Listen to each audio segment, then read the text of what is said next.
मेरे प्रिय छात्र, आप लोग सौभाग्यशाली हैं कि आपके माता पिता ने इतने अच्छे संस्थान में इतनी आशाओं के साथ आपका एडमिशन कराया है, प्रवेश कराया है कि आप पढ़ लिख कर उनकी उन आशाओं को पूरा करेंगे जिन आशाओं के लिए वो दिन रात मेहनत करते हैं, एक एक पाई जोड़ते हैं और उस एक एक पाई का हिसाब करके फिर इस संस्थान में आते हैं और यहां की फीस जमा करते हैं।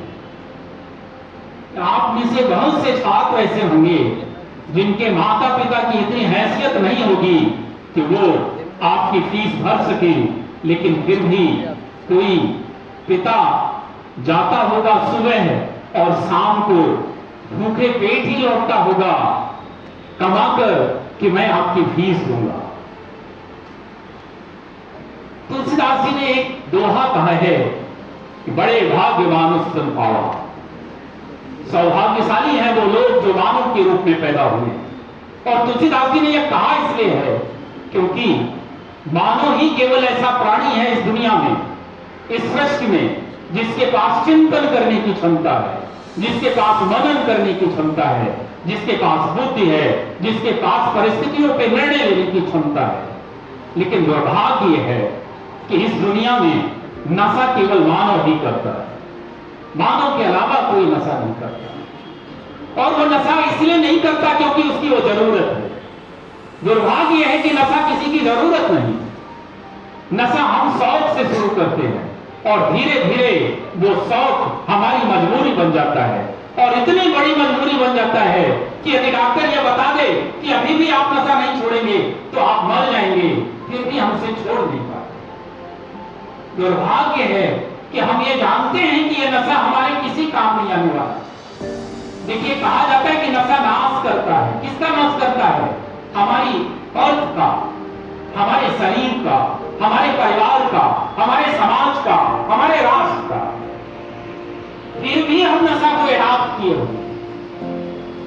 आप ये सोचिए कि जब आप अपनी मां के कोख में आए होंगे, पिता ने अपने पैसों से काट काट के मां को भोजन कराया होगा कि ताकि स्वस्थ बच्चा पैदा हो। फिर आप जब पैदा हुए होंगे तब अपना पेट काट काट के आपको सारे पोषक तत्व इसलिए दिए गए होंगे ताकि आप स्वस्थ हो, आपका शरीर अच्छा बने और आप अच्छे मस्तिष्क के साथ पढ़ाई करें और इस राष्ट्र की सेवा करें। लेकिन आप उसी शरीर के साथ जब नशे का पाप करते हैं, उन्होंने अपना पैसा आपको इसलिए अर्पित किया, इसलिए आपके ऊपर खर्चा किया ताकि आप स्वस्थ हों। और आप उसी शरीर के साथ करते क्या? आप उसी शरीर के साथ केवल अन्याय करते हैं। आप या तो टोरेक्स लेते हैं या कोई दूसरा नशा लेते हैं। और लेते इसलिए हैं, दो कारण होते हैं आज की डेट में समाज में नशा लेने। शुरू तो होता है वो संगति से। और मेरी एक बात ध्यान रखिएगा, आपका कोई कितना भी बड़ा मित्र हो, अगर वो आपको नशा करने के लिए कहे तो आपकी मित्रता अपनी टूट जाए, लेकिन उसकी किसी बात को मानिएगा। क्यों? क्योंकि जिन माँ बाप ने आपको अपने सपने पूरा करने के लिए पैदा किया है, नशा करके उन्हें रोने के लिए मजबूर मत करें। आपका ये जो जीवन है, अगर आप स्वस्थ रहेंगे तभी उन माँ बाप की आशाओं को पूरा करना है तो कर पाएंगे। वर्तमान का जो समय है वो एक या दो बच्चों का, आप अपने घर में एक होंगे या दो, मैक्सिमम घरों की स्थिति है। और आप सोचिए कि आपके लिए ही माता पिता अपना जीवन जी रहे और अगर दुर्भाग्य से आप नशे की चपेट में पहुंच गए तो आपने जीते जी उन्हें खत्म कर दिया। जीते जी अपने माता पिता को आप पा रहे हैं।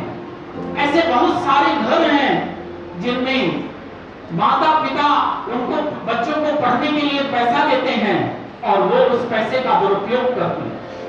अगर वो नहीं पढ़ाएं तो समस्या और पढ़ाएं तो समस्या। आपको बाहर भेजें तो समस्या, नहीं बाहर भेजें तो समस्या। अगर नहीं पढ़ा रहे तो आप अनपढ़ रहे जा रहे हैं और अगर आपकी प्रगति के लिए वो कुछ काम करना चाहें तो जगत में आना चाहते हैं।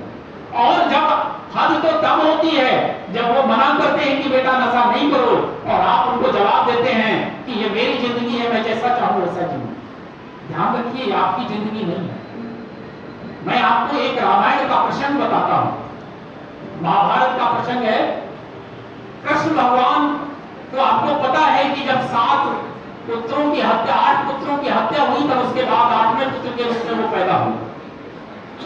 और जिस दिन कृष्ण पैदा हुए देवकी के गर्भ से, उसी दिन यशोदा के गर्भ से एक लड़की पैदा हुई। देवकी के पुत्र को ले जाके वसुदेव यशोदा के यहां ले आए, और यशोदा की लड़की को ले आए और उसे कंस को सौंप दिया, और कृष्ण की जगह वो लड़की मारी गई। एक दिन जब कृष्ण नंद बाबा के यहां से चले गए थे कंस का वध करने, तो यशोदा मैया तो रोज रोया करती थी, लेकिन एक दिन ऐसा हुआ कि रात में नंद बाबा रो रहे थे, प्रभक प्रभक कर रो रहे थे। महिलाओं के साथ एक बड़ा उनका कोमल हृदय होता है, वो स्वयं रोए, लेकिन अगर पति रोए तो उन्हें बर्दाश्त नहीं होता। वो उठी और कहा कि मैं रोऊं, आप क्यों रो रहे हैं? तो उन्होंने कहा कृष्ण के लिए रो रहे हैं क्या? तो नंद बाबा ने कहा नहीं, कृष्ण के लिए नहीं रो रहा हूं, मैं तो किसी और के लिए रो रहा हूं।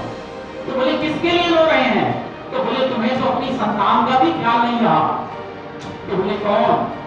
तो बोले तुम्हारी लड़की जिसने कृष्ण को जिंदा करने के लिए अपनी प्राण की आहुति दे दी।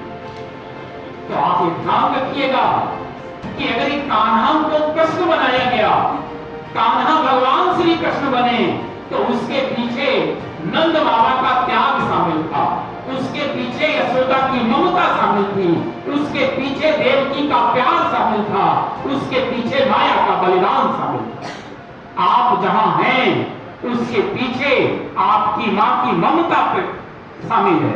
आप जहां पहुंचेंगे उसके पीछे पिता का श्रम शामिल है। आप जहां पहुंचेंगे उसके पीछे आपकी बहन या भाई का प्रेम शामिल है। आपकी जिंदगी आपकी अकेले की नहीं है। इसलिए जब इस जिंदगी के साथ कोई ऐसा काम करिएगा जो काम आपको नुकसान पहुंचाए, तो आप केवल अपना पर ध्यान नहीं करिएगा, आपको यहां तक पहुंचाने में जिन माँ बाप ने अपने पसीने बहाए हैं, जिन माँ बाप ने अपने सपने बेचे हैं, जिन माँ बाप ने फटे हाल रह के आपको पढ़ाया है, जिन माँ बाप ने अपने पेट की भूख को बनाए रखते हुए आपके लिए फीस इकट्ठा की है, वो माँ बाप का कर्ज है आपके जीवन पर, और वो कर्ज दारू पीकर शराब पीकर नहीं उतरेगा, वो कर्ज उनके अरमानों को पूरा करके मिटेगा। इसलिए जब कभी भी ऐसी स्थिति आए तो आप उनका ध्यान करिएगा। आप मुझे ये बताइए कि इतना बढ़िया जीवन मिलने के बाद हम उस नशे के आदी हो जाएं जो हमारी जरूरत है ही नहीं। बेटो, अभी आप जिस उम्र में हो ना, ये ऐसी उम्र है जो अगर आपने थोड़ी दृढ़ता दिखाई तो आप कहां पहुंचेंगे पता नहीं, और अगर इस उम्र में आपने थोड़ा सा भी अपने रास्ते से भटके तो भी आप कहां पहुंचेंगे ये पता नहीं। जो लोग नशा करते हैं, कभी हॉस्पिटल जाइएगा, देखिएगा उनकी स्थिति क्या होती है। किसी को कैंसर हो गया है, किसी को अटैक आ गया है, किसी को पैरालिसिस हो गया है। यहां जो बच्चे बैठे होंगे, 2 तरह के बच्चे होंगे। एक वो होंगे जिनके अभिभावक भी नशा कर रहे हैं, और एक वो होंगे जिनके अभिभावक नशा नहीं कर रहे हैं। जिनके अभिभावक नशा कर रहे होंगे उनके घर में कलह होगी। आप सोचिए कि अगर आपके अभिभावक ने गलती की तो आप सुख चैन की जिंदगी नहीं जी पा रहे हैं, तो क्या वही गलती आप दोहराना चाहेंगे जिसके कारण आपका परिवार नष्ट हो रहा है? नहीं दोहराना है। और जिनके माता पिता नहीं कर रहे हैं, तो जैसी उनकी खुशहाल जिंदगी जी रही है, चल रही है, वैसी ही खुशहाल जिंदगी को यदि बनाए रखना है तो आपको कभी नशा ना करने का संकल्प लेना है। अरे नशा करना है तो नशा करिए ना मां से प्रेम का, नशा करिए ना पिता से प्रेम का, नशा करिए ना इस राष्ट्र से प्रेम का, नशा करिए ना भाई की सुरक्षा का, नशा करिए ना बहन की सुरक्षा का, नशा करिए ना समाज की प्रगति का। नशा समाज कि प्रगति का करिए, ना कि समाज को नष्ट करने का नशा करिए। इस समाज को यदि प्रगति के पथ पर कोई ले जा सकता है तो वो युवा पीढ़ी है, लेकिन दुर्भाग्य है कि वो युवा पीढ़ी जिसे इस समाज की प्रगति का जिम्मा मिला हुआ है, वो या तो किसी नशा का शिकार, नशा में एक और नशा है जिसके बारे में मुझे कहा गया कि उसके बारे में भी बोलिएगा, मोबाइल। मोबाइल आपकी प्रगति के लिए आया था, लेकिन वो प्रगति के लिए तो बाद में काम आ रहा है, पहले तो आपकी अवनति के लिए काम आ रहा है। मोबाइल का उपयोग करेंगे तो आपकी बेहतरी सुनिश्चित करेगा, लेकिन अगर मोबाइल का उपयोग नहीं कर, मोबाइल का दुरुपयोग करेंगे तो वो आपकी अवनति सुनिश्चित करेगा। जितने अपराध कर रहे हैं बच्चे सब मोबाइल के माध्यम से कर रहे हैं, जितने एक्सीडेंट हो रहे हैं उसके पीछे नशा जिम्मेदार है। आप ये सोचिए कि आप सुबह आते हैं और मां आपको ममता भरा टिफिन बनाकर आपके बस्ते में रखती हैं, इस आशा के साथ कि आप एक अच्छी शिक्षा ग्रहण करके शाम को सुरक्षित वापस आएंगे, और आप नशा करके तेज गाड़ी चलाते हैं और किसी न किसी अनहोनी का शिकार होते हैं। एक मेरे मित्र हैं यहाँ के टीआई सिविल लाइन के, उन्होंने कहा एक लड़का था 12वीं क्लास का, मैंने उसे रोका, तेज गाड़ी चला रहा था, तो मैंने उसे रोका और मैंने कहा कि बेटा गाड़ी क्यों तेज चला रहे हो, और वो ड्रिंक भी किए हुए था। तो उसका जवाब था मैं गाड़ी चला रहा हूं, आपको क्या समस्या है। तो टीआई ने कहा मुझे समस्या ये है बेटा कि मुझे तुम्हारे पिता का चेहरा दिख रहा है और मैं ये चाह रहा हूं कि मैं तुम्हारी हड्डियां ना समेटूं शाम को, मैं तुम्हारी बॉडी के टुकड़े ना मिलना पड़े मुझे, इसलिए मैं तुम्हें समझा रहा हूं कि गाड़ी आराम से चलाओ, नशे में नहीं होश में गाड़ी चलाओ। तो जीवन को यदि आगे बढ़ाना है तो उस आगे बढ़ाने के लिए नशा की कोई जरूरत नहीं। नशा केवल और केवल समस्या का कारण बनता है। दो प्रमुख कारण है नशा करने के। एक नशा होता है जब हम गम में होते हैं। अरे आप गम में हैं तो कोई ना कोई असफलता आपको हाथ लगी होगी, और अगर आपको असफलता हाथ लगी है इसका मतलब आपने कर्म नहीं किया, कर्तव्यों का पालन नहीं किया। तो आप कर्तव्यों का पालन करेंगे या नशे में डूबकर उसे भूलने का प्रयास करेंगे। एक बात ध्यान रखिए, असफल होने पर जो नशे का सहारा लेता है वो कर्तव्यों से पलायनवादी है, वो डरा हुआ आदमी है जिसके अंदर संघर्ष करने की क्षमता नहीं है। और अगर आप मानव होकर संघर्षों से डरते हैं तो फिर आपका जीवन कैसे चलेगा। याद रखिए, इस जीवन में जो आया है, चाहे वो राम हो, चाहे वो कृष्ण हो, चाहे वो अन्य कोई महापुरुष हो, ऐसा कोई हुआ ही नहीं जिसके जीवन में समस्या लाई, ऐसा कोई हुआ ही नहीं जो असफल ना हुआ हो। आप मुझे ये बताइए कि यदि राम को जिसे राजा बनाया जाना था और राजा बनाया जाने से जब तुरंत पहले उन्हें 14 वर्ष का वनवास दे दिया गया, ये असफलता ही तो थी। तो क्या करते राम? आपकी तरह होते तो राम भी कोई नशा करके बैठ जाते कि मेरा राजपाट छूट लिया। उन्होंने तो ऐसा नहीं किया। और आप सोचिए, उन्होंने संघर्ष किया, और अगर संघर्ष नहीं किया होता तो वो राजा राम तो बन गए होते, लेकिन वो मर्यादा पुरुषोत्तम राम नहीं हुए होते।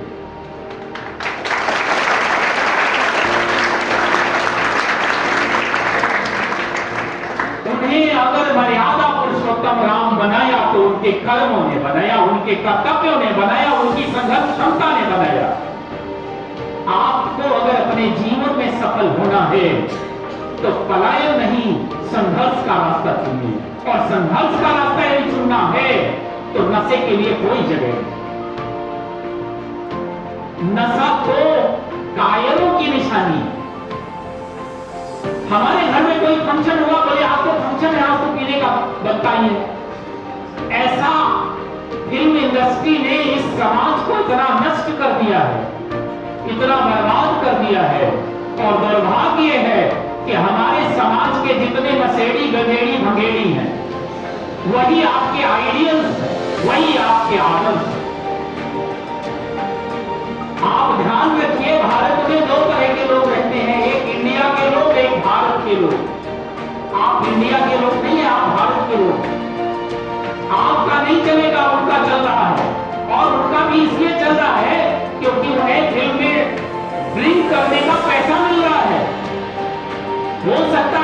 ड्रिंक की बॉटल आपको दिख रही हो, नशे की होगी ना, आपको नहीं मिल रहा, आपको अपने पैसे से मिल रहा है, आपको बर्बाद करने के लिए हो सकता है कुछ दिनों तक कोई फ्री में नशा खिलाए। तो एक बात और लगू, भारत में 1760 के पहले कोई शराब की दुकान नहीं थी। 1760 में जब लॉर्ड क्लाइव आए अंग्रेज, तब उन्होंने पहली दवाई की, पहली शराब की दुकान खुलवाई। और वो बिक्री कैसे करना था, तो क्या किया उन्होंने क्या किया, फ्री में शराब देना शुरू कर दिया और उनकी बिक्री बढ़ गई। भारत के लोगों को फ्री से बड़ा प्रेम है, फ्री में जहर मिले तो वो जहर भी लेने पहुंच जाएंगे, और वो फ्री में लेने पहुंच गए। एक पिया मस्त हुआ और फिर वो दूसरे को ले गया, फिर तीसरे को ले गया, क्रम बढ़ गया। उसे अंग्रेजों ने सम्मानित किया, बोले बेचने का क्या तरीका तुमने खोजा है, तुम्हें पुरस्कृत किया जाना चाहिए। तो बोले अगर मुझे पुरस्कार देना है तो आप मुझे एक दुकान और खोलने की अनुमति दे दीजिए। और इस तरह फ्री के चक्कर में भारत देश, जहां कभी शराब नहीं बिकती थी, आज हर चौराहे में शराब की दुकान मिलेगी और अन्य दुकानें खाली हो, लेकिन शराब की दुकान कोरोना में भी कभी खाली नहीं है। और तर्क भी देते रहे कि कोरोना को अगर मिटाना है तो दारू पीजिए। ये केवल और केवल भ्रम है, केवल और केवल भ्रम है। आप अगर मानसिक रूप से मजबूत नहीं बनेंगे तो आप नशाखोरी की गिरफ्त में आएंगे। और एक बात ध्यान रखिएगा, आप कितने ऊंचे पद में पहुंच जाएंगे ये आपकी सफलता का पैमाना नहीं, आपका आचरण क्या है सफलता का पैमाना ये। अगर अच्छा पद पाना सफलता होती तो आईएएस सुसाइड नहीं करता, अगर अच्छा पद पाना सफलता होती तो उद्योगपति सुसाइड नहीं करता। अच्छा पद नहीं, घर की शांति और घर का आचरण विकास तय करता है। अच्छा पद नहीं, आपका मनोभाव, आपकी दृढ़ता, आपकी संस्कृति के प्रति लगाव आपकी सफलता तय करता है। इसलिए आप वो पिलर हैं इस देश के जिनके कंधों पर समाज का भार है, जिनके कंधों पर समाज का भविष्य कुछ दिनों पर निर्भर होने वाला है। इसलिए आज ही आप प्रण लीजिए, और केवल दिखावे के लिए प्रण नहीं लेना है, ये तय करना है कि हम जीवन में करेंगे या कुछ नहीं करेंगे, लेकिन नशा तो नहीं ही करेंगे। आप लोग सहमत हैं या नहीं? सहमत? दिखावे के लिए नहीं बोलना है। और एक बात और बताते हैं, आप जब ये तय करते हैं कि मुझे ये नहीं करना, तो इसे अपने मन में बना लेना और जीवन भर निभा लेना दोनों अलग अलग चीजें। हम में से सबको पता है कि नशा नहीं करना चाहिए, हम में से सबको पता है कि पर्यावरण का प्रदूषण नहीं करना चाहिए, हम में से सबको पता है कि अपने स्वास्थ्य का ख्याल नहीं रखना चाहिए, हम में से सबको पता है कि सुबह उठकर टहलना चाहिए। लेकिन जब उसे मानने की बारी आती है तब बताइए कितने लोग मानते हैं। और सोचने से ना भला कभी हुआ है ना भला कभी होगा, सोचने नहीं करने से होगा। और हमारे समाज में समस्या यही है कि हम केवल ज्ञान आचरण, ज्ञान के पोषक हैं, आचरण के नहीं। ज्ञान केवल किताब दे सकती है, लेकिन वो आचरण का हिस्सा नहीं बना। मतलब जो ज्ञान आप जानते हैं उसे जब तक अपने जीवन में उतारेंगे नहीं, तब तक आप ना अपना भला कर पाएंगे ना इस समाज का भला कर पाएंगे। इसलिए केवल जाना ना नहीं, गांधी जी ने केवल कहा नहीं कि मदिरा नहीं पीना चाहिए, उसे अपने जीवन में अनुपालन किया। गांधी जी ने केवल कहा नहीं कि सत्य और अहिंसा का पालन करना चाहिए, उसका पालन किया, तब महापुरुष बने। तो याद रखिए, यदि आपको जीवन में आगे बढ़ना है तो आपको इन मानकों का पालन करना ही होगा। और जब आप इसका पालन करेंगे तभी आप आगे बढ़ेंगे। और एक बात और, आप कभी भी परिस्थितियों का दोष मत दीजिए। परिस्थितियां आपको स्वयं को संतुष्ट करने के लिए महत्वपूर्ण हो सकती हैं, लेकिन आप ऐसा नहीं कहिएगा अरे यार संगत बुरी थी तो हमने पीना शुरू कर दिया, अरे यार हमारे पास गम था इसलिए हमने पीना शुरू कर दिया, आज तो खुशी थी इसलिए पीना शुरू कर दिया, या हमारे पास पैसे नहीं थे इसलिए हम नहीं पढ़ पाए, ये सब बहाने। एक बिल्डिंग बन रही थी, उस बिल्डिंग के नीचे कुछ बच्चे खेला करते थे, गरीब बच्चे थे। उन गरीब बच्चों में कुछ बच्चे तो ऐसे थे जिनके पास शर्ट थी और पैंट भी था। एक बच्चा ऐसा था जिसके पास शर्ट नहीं थी, वो केवल फटा पैंट पहन के खेला करता था। और वो बच्चे खेल क्या खेलते थे, हर बच्चा एक दूसरे की शर्ट पकड़ के आगे पीछे हो जाते थे और ट्रेन बना लेते थे। जो वो पीछे वाला बच्चा था, वो हमें जो जिसके पास शर्ट नहीं थी, वो हमेशा पीछे वाला डिब्बा बनता था। बाकी बच्चे बदलते रहते थे, कोई इंजन बने, आज वो इंजन तो कल दूसरा इंजन। वो रोज पीछे वाला डिब्बा बने। तो एक व्यक्ति ने पूछा कि बेटा तुम्हारी इच्छा नहीं होती कि तुम भी कभी इंजन बन जाओ? बोले होती, लेकिन मेरे पास शर्ट नहीं, तो अगर मैं आगे खड़ा हो जाऊंगा तो पीछे वाला डिब्बा मुझे कैसे पकड़ेगा? इसलिए मैं पीछे ही संतुष्ट हो जाता हूं। चाहता तो शर्ट ना होने का बहाना करके अपने माता पिता को कोस सकता था, चाहते तो शर्ट का बहाना ना करके मायूस होकर कहीं बैठ सकता था, खेल से बाहर हो सकता था, चाहता तो शर्ट ना होने का बहाना करके समाज को कोस सकता था, इस राष्ट्र को कोस सकता था, लेकिन उसने ऐसा नहीं किया। उसने उसी परिस्थिति में एंजॉय करना सीखा, उसी परिस्थिति को अपने अनुकूल बनाया और उसी परिस्थिति में उसने एंजॉय करके और लड़कों के बीच अपनी उपस्थिति दर्ज कराई। आपको जीवन में परिस्थितियों से समझौता नहीं करना, परिस्थितियों से मायूस नहीं होना, परिस्थितियों से हारना नहीं है, परिस्थितियों को हराना। और अगर आप परिस्थितियों से संघर्ष करना सीख गए अपने कर्मों से, तो आपको नशे की कभी जरूरत नहीं पड़ी। इसलिए यदि आपको जीवन में कुछ करना है तो पहला संकल्प नशा नहीं करेंगे, दूसरा संकल्प नशा करके कभी गाड़ी नहीं चलाएंगे और गाड़ी कभी इतनी स्पीड में नहीं चलाएंगे कि वो आपका जीवन छीन ले और उन माँ बाप की आशाओं के केंद्र बिंदु को उनसे दूर कर दे और उन्हें जीते जी इस जीवन से विदा कर दे।